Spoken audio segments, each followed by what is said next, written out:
Barbanta, chapitre 12. Serge attendit lentement avant de se décider à ouvrir la porte. Mais celle-ci bougea avant qu'il ne la touche. Les lapins agglutinés contre le bois, l'ayant un peu rongé, avaient fini par la faire vibrer à l'unisson. Ils regardèrent Serge avec de gros yeux ronds. Derrière eux, il vit Marge et son corps affalés sous la table. Son pouls ne battait déjà plus. Le monde se mit alors à tourner un instant autour de Serge, à tourner un bref instant. Il avait déjà fait plusieurs rotations à la disparition de Nadjo. Reprenant ses esprits, il porta le corps comme on porte un enfant. Il la coucha sur le siège arrière de sa vieille voiture d'une marque disparue à l'ère barbantéenne. Il savait qu'il valait mieux faire vite, que les nouvelles s'apprenaient rapidement et rapidement montaient les psychas, les voleurs de mort. Rapidement, les papiers étaient signés, car on n'avait plus le choix. Un peu d'argent était versé, une petite somme, mais qui tomberait chaque mois jusqu'à ce que le compost soit fait, environ une année. Et le corps était déjà ailleurs.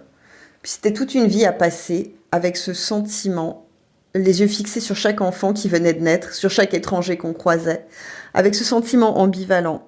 La joie mêlée un peu d'horreur et d'incertitude aussi. Un espoir qui ronge. Revoir le visage autrefois présent dans sa vie, le voir réapparaître. C'est merveilleux, c'est ce qu'on apprend à l'école, cette possibilité de revoir le défunt, c'est merveilleux. Mais en haut, ça leur faisait peur, en bas aussi parfois. Surtout pour ceux qui savent comment ça se passe, les faiseurs de compost. Ceux qui sortent des corps frais et qui les mettent dans des bacs. D'abord la terre, épaisse, le corps est posé dessus, avec ses vêtements. Ça ne dérange pas, ça choque moins. Puis il faut verser la substance, maligne et précieuse. On injecte par les orifices du mort, par la bouche. On regarde le ventre se gonfler, puis le corps est pris de quelques secousses. Alors on l'enduit encore de Dunger, puis on met de la terre. Pas beaucoup. Juste pour recouvrir le corps au minimum. Et c'est fini, on referme le bac. Un bac peut contenir parfois jusqu'à 5 corps. Avant, on les mettait les uns à côté des autres, mais le compost était de moins bonne qualité. Désormais, les corps sont placés les uns sur les autres, séparés par une couche de Dunger et de terre. Là, le compost est bien épais et fera de belles plantes. Pour Serge ou tout autre, le corps aimé n'est plus là, mais il y a l'angoisse. Le corps reviendra. Ailleurs, il reviendra. Allez savoir pourquoi en montagne, ça ne leur plaît pas. Tout de même, Serge a reçu une éducation barbantéenne dans sa première jeunesse, alors il se sent un peu coupable. Il sait que sans sa substance, sans les morts qui aident à la vie, Barbanta n'existerait pas aujourd'hui, que tant de monde n'aurait pu survivre, n'aurait pu être nourri. Il se souvient d'explications entendues par ses jeunes oreilles. Après la grande catastrophe, la terre était devenue totalement stérile dans la zone de protection. Certains pionniers avaient tenté de faire pousser des légumes au-delà des montagnes. Habillés de combinaisons hasardeuses, ils avaient réussi à faire pousser des herbes et à faire brouter 2 moutons, après avoir ramené le foin dans l'enceinte. Mais les moutons avaient muté. Des sortes d'ailes leur avaient poussé. 2 grosses excroissances osseuses qui s'étaient développées sous leur dos laineux. La famine commençant à Barbanta, on les avait mangés. Et ceux qui en avaient goûté commencèrent à changer également. Leurs ventres se gonflèrent et leurs ongles tombèrent un à un. Comme pris par une forme maligne de scorbut, leurs dents se détachèrent également de manière progressive. Les cheveux disparaissaient, laissant entrevoir des crânes marbrés de taches brunâtres. Les yeux eux-mêmes finissaient par s'excaver, glissant des orbites, et les malheureux tentaient de les rattraper avec leurs mains. L'agonie des mangeurs de moutons dura une semaine environ. Cela fut si terrible à voir par les survivants de cette nouvelle épreuve que la viande fut bannie à jamais de Barbanta. Tout comme disparut l'idée d'agriculture derrière les montagnes. Plus tard, on découvrit le Dunger et tous furent sauvés. C'était il y a 157 ans. Serge ne devait pas oublier. Le Dunger les avait tous sauvés. Tous devaient s'en souvenir. La montagne semblait se dérouler sous la voiture de Serge. Ce dernier observait les vallons en dessous de lui, tandis que le véhicule paraissait se diriger de lui-même. La végétation bruissait tout autour. Des touffes de chardon rencontraient des buissons d'aubépines, tandis que des œillets s'éparpillaient dans les champs, aux herbes hautes, grasses, nourries de soleil, d'eau, et bien sûr, d'un peu de Dungeroneros. La chaleur était forte ce jour-là, mais la végétation aidait les gens des montagnes à la supporter. Les habitants marchaient le plus souvent pieds nus. Les herbes fraîches sous leurs pieds faisaient penser à de l'eau. Parfois aussi, on pouvait se rendre à la cascade. Nadjo aimait la cascade plus que tout. Serge pensait à son fils adorant l'eau, rêvant qu'un lac apparaisse un jour dans les montagnes. À Barbanta, il y avait bien un lac artificiel, mais en montagne, un simple ruisseau et la cascade faisaient office de source de rafraîchissement. La cascade était haute d'environ 3 mètres et se jetait dans une sorte de petite mare, d'un diamètre étroit mais cependant relativement profonde. Nadjo avait joué des heures à cet endroit. Serge avait tant craint pour sa vie. Soudain, il avait rêvé que son fils s'était noyé. Il l'appelait. Et seul le bruit de la cascade lui répondait. Alors il plongeait dans le puits. Et au fond, dans le froid et l'inconnu, ses mains touchaient des algues qui se révélaient être des cheveux.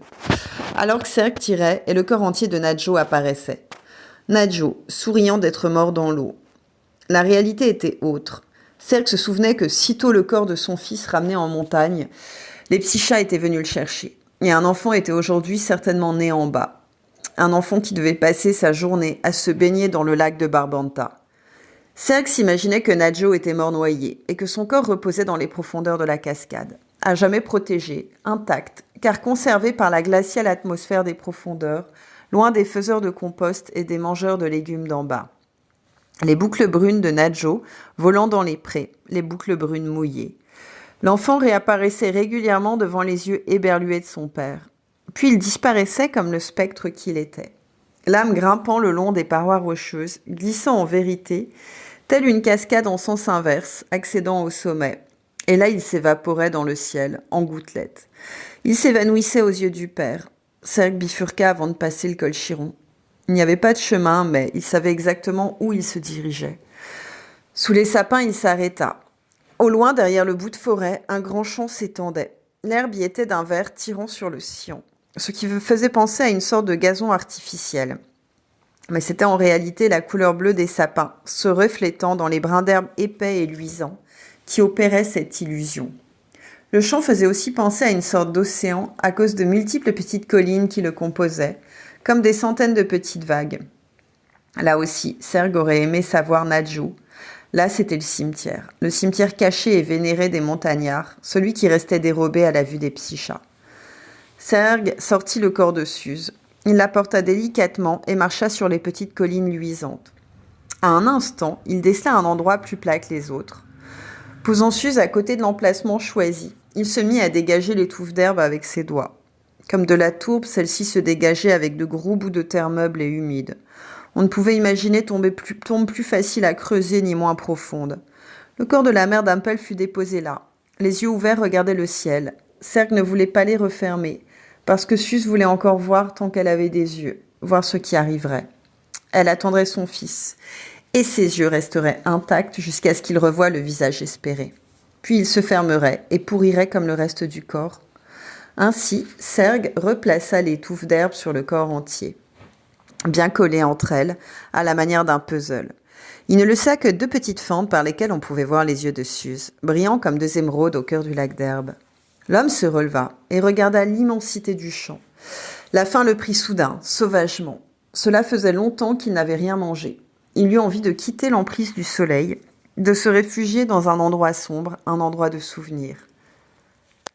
La Mouifre, qui était la seule auberge du versant est de la montagne, était presque vide. À l'heure où le soleil brille, les gens des montagnes ne vont pas dans les cafés. Ils se cachent dans les fourrés et dégustent des sandwichs aux lapins froids et aux herbes. C'est ce que faisait Serge habituellement. Il ne se rendait que rarement à l'auberge durant la journée. Il s'y était rendu à la mort de Nadjo. Ça oui, il s'en souvenait. Il en avait eu besoin. Tout comme aujourd'hui, le jour de l'enterrement de Suze. La Mouive lui rappelait le passé où avaient régné les morts d'aujourd'hui. Il n'y avait que la patronne. Son mari était parti faire brouter les 4 chèvres qu'il possédait. En montagne, on pouvait trouver des chèvres, des cochons, des petites vaches pour l'élevage, ainsi que des ânes. Le mouton avait presque disparu depuis la fameuse histoire qui avait tué tant de Barbantéens. De plus, les yeux du mouton avaient toujours laissé les habitants des montagnes dubitatifs sur la provenance de l'animal. Des yeux sortis d'un autre monde, des yeux qui ressemblaient à ceux des démons. Il y avait du reste une telle sorte d'histoire racontant que dans l'ancien monde, la folie venait aux gros mangeurs de moutons. La chair de ce dernier, comme une drogue, avilissait celui qui l'ingérait et le rendait incapable de raisonner de manière sensée. Pis, la chaîne de mouton donnait le goût du sang. Certains disaient même que c'était le mouton qui aurait en quelque sorte précipité la chute de l'ancien monde. Il était fort probable que toutes ces légendes soient, en fait, uniquement issues de la tragédie des origines de Barbanta. Qui plus est, la laine de l'animal restait très prisée, tant par les montagnards que par les Barbantéens. Soudain, un petit bruit fit relever la tête de Sergue. Un porcelet vint se frotter contre ses jambes. Ici, en montagne, les cochons avaient été domestiqués pour garder les troupeaux. Les chiens étaient bien trop dangereux. Il était arrivé que souvent, des chiens de berger en apparence inoffensifs dévorent les bêtes qu'ils étaient censés garder. On avait attribué à tort ces accidents aux quelques loups qu'il restait. Finalement, les chiens de berger avaient été abattus.